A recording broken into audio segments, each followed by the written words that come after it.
தமிழிலும் குடமுழுக்கு நடத்தப்படும் என கூறிய அமைச்சர் சேகர் பாபுவுக்கு நாம் தமிழர் கட்சி ஒருங்கிணைப்பாளர் சீமான் பதிலடி கொடுத்துள்ளார். நிறைய பேசினார், அதெல்லாம் சொல்ல மாட்டேன்றீங்களா? அதுல அடிப்பேன் இதுல அடிப்பேன் அதெல்லாம் சொல்லி இந்த ஆட்சி ஏற்பட்ட பிறகுதான் நம்முடைய பழனியிலே அது குறித்த வழக்கு நீதிமன்றத்திற்கு சென்றது. தமிழிலும் குடமுழுக்கு நடத்தப்படும் என்று தமிழிலே குடமுழுக்கை நடத்தினோம். என் அப்பன் மருதமலை முருகனுக்கும் இதேபோல் குடமுழுக்கிலே தமிழிலே நடத்த வேண்டும் என்று நீதிமன்றத்திற்கு சென்றார்கள். அங்கேயும் தமிழிலே குடமுழுக்கு நடத்தப்படும் என்ற உத்தரவாதத்தை அளித்தோம். அங்கேயும் தமிழிலே முருகனுக்கு குடமுழுக்கை நடத்தினோம். இன்னார் சொல்லிதான் நாங்கள் நடத்த வேண்டும் என்பது அல்ல. ஏற்கனவே நம்முடைய பிச்சை குருக்கள், ராஜா பட்டர், நம்முடைய செல்வம் போன்ற குருக்கள் அனைவரும் ஒன்று சேர்ந்து, அந்த திருக்கோயிலுடைய போத்திகள் அர்ச்சகர்கள் அனைவரும் ஒன்று சேர்ந்து, அந்த திருக்கோயிலுடைய அறங்காவலர் குழு தலைவர் அருள்முருகன் அவர்களும், எங்கள் துறையினுடைய செயலாளர் அன்பிற்கினிய மணிவாசம் அவர்களும், துறையினுடைய ஆணையாளர்களும் ஒருங்கிணைந்து தமிழிலும் குடமுழுக்கு நடத்த வேண்டும் என்று முடிவெடுத்திருக்கின்றோம்.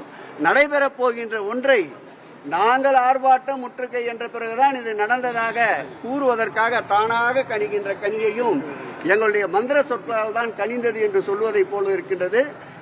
இந்த ஆட்சியை பொறுத்தளவில் இந்த ஆட்சி ஏற்பட்ட பிறகுதான் தமிழிலே அர்ச்சனை செய்பவர்களுக்கு, அர்ச்சகர்களுக்கு வருகின்ற கட்டணத்தில் 60% அர்ச்சகர்களுக்கு வழங்கிய ஆட்சி இந்த ஆட்சி.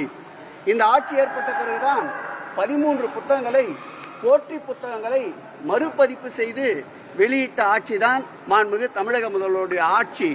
இந்த ஆட்சி ஏற்பட்ட பிறகுதான் தமிழிலே அர்ச்சனை செய்யப்படும் என்று பதாகை வைத்து அர்ச்சகர் அந்த அர்ச்சனை செய்கின்ற அர்ச்சகருடைய பெயரையும் அவருடைய கைபேசி எண்ணையும் அறிவித்த ஆட்சிதான் எங்களுடைய ஆட்சி என்பதை பெருமையோடு சொல்லிக்கொண்டு, எங்கும் தமிழ், எதிலும் தமிழ், இதுதான் திராவிட மாடல் ஆட்சியுடைய நாயகன், எங்கள் முதல்வருடைய கொள்கை.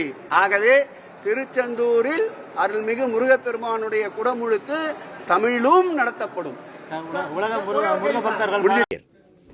அதே நாடகத்தை 60 வருஷமா போட்டுக்கிட்டு இருக்கிறதுனாலதான் போர் அடிக்குது. கொஞ்சம் மாத்தி போடணும். இந்த நாடகம் இன்னைக்கு நேற்று நடக்கல. தேர்தல் வரும்போது எங்க மேல வரும் பாருங்க பாசம். இந்த சேகர் பாபு எங்களுக்கு ஒரு பிச்சை போடுறாரு.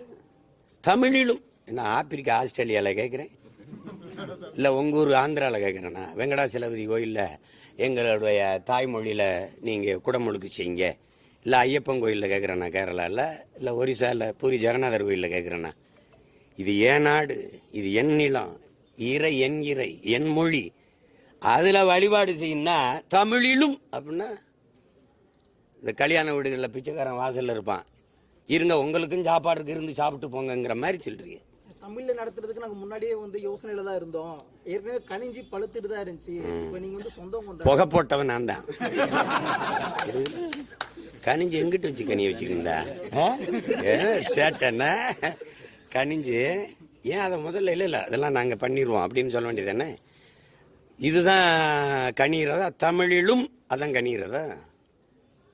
சிங்கப்பூர்ல இருந்து நான் வானூர்தியில வந்தா தமிழ்ல அறிவிப்பு இருக்கும், மலேசியால இருந்து வந்தா தமிழ்ல அறிவிப்பு இருக்கும், அரபு நாடுகள் வந்தா தமிழ்ல அறிவிப்பு இருக்கும். தமிழிலும் அதை ஏற்கிறேன். மலேசியால இருக்க எங்க பாட்டன் முருகன் கோயில்ல அவன் தமிழ்ல மந்திரம் சொல்றான். என் கோயில்ல நீங்க கோயில கட்டினவன் யாரு? சமஸ்கிருத மொழியில வழிபாடு நடக்கணும்னு தெருவில் இறங்கி போராடின மக்கள் எத்தனை பேர்? பதில் இருக்கா? பதில் இருக்கா? தமிழிலும் அப்படின்னா என்ன அர்த்தம்? பிச்சை போடுறீங்களா? எங்களுக்கு பிச்சை. இந்த போராட்டத்தை திருப்பி முன்னெடுப்போம்னு சொல்லியிருக்கீங்க, என்ன காரணம்?